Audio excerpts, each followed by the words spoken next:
Nanguha ng tubo.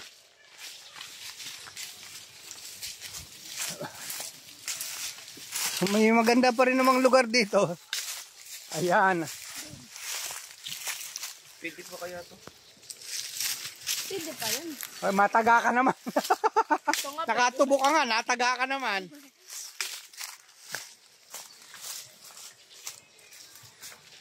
Hi, JM.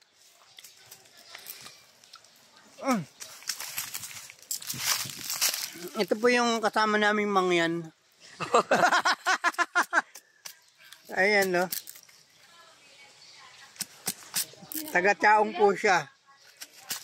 Hindi pa kaya kahuli. Ang tawag dito ay tubo. Okay. Baka tayo viral tayo, kumita tayong pera. Dahil May mangyan. actually marami tayong mga kaibigan sa Mindoro.